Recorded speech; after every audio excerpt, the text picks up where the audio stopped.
This is TechCrunch.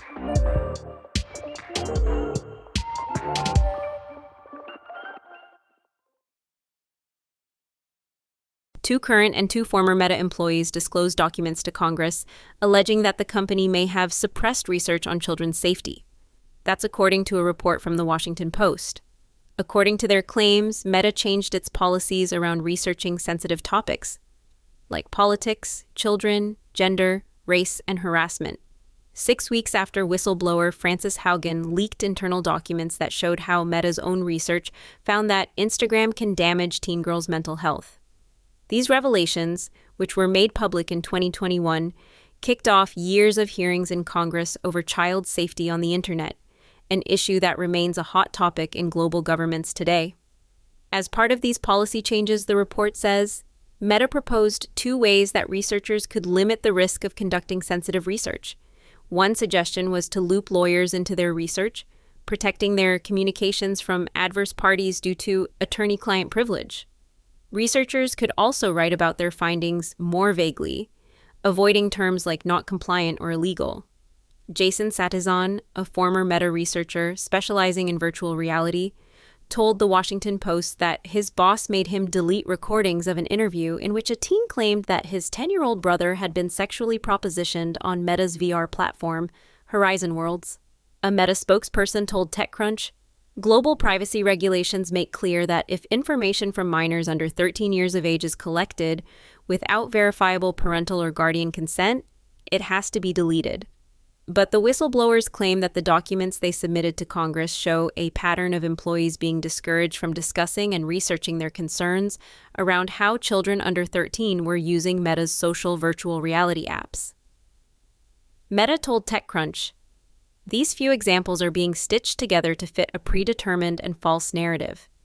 In reality, since the start of 2022, Meta has approved nearly 180 Reality Labs-related studies on social issues, including youth safety and well-being. In a lawsuit filed in February, Kelly Stonelake, a former Meta employee of 15 years, raised similar concerns to these 4 whistleblowers. She told TechCrunch earlier this year that she led go-to-market strategies to bring Horizon Worlds to teenagers, international markets, and mobile users, but she felt that the app did not have adequate ways to keep out users under 13.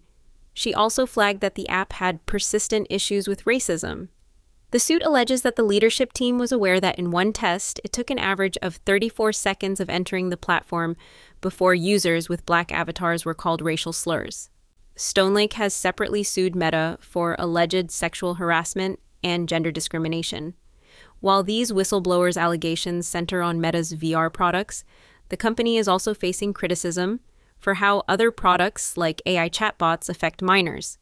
Reuters reported last month that Meta's AI rules previously allowed chatbots to have romantic or sensual conversations with children. Salesloft said a breach of its GitHub account in March allowed hackers to steal authentication tokens that were later used in a mass hack targeting several of its big tech customers. Citing an investigation by Google's incident response unit Mandiant, Salesloft said on its data breach page that the as-yet unnamed hackers accessed Salesloft's GitHub account and performed reconnaissance activities from March until June, which allowed them to download content from multiple repositories, add a guest user, and establish workflows. The timeline raises fresh questions about the company's security posture, including why it took Salesloft some 6 months to detect the intrusion. Salesloft said that the incident is now contained. After the hackers broke into its GitHub account, the company said the hackers accessed the Amazon Web Services cloud environment of Salesloft's AI and chatbot-powered marketing platform Drift, which allowed them to steal OAuth tokens for Drift's customers.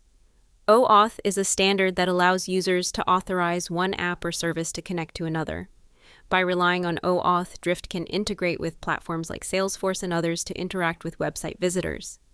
In stealing these tokens, the threat actors breached several Salesloft's customers, such as Bugcrowd, Cloudflare, Google, Proofpoint, Palo Alto Networks, and Tenable, among others, many of which are likely still unknown.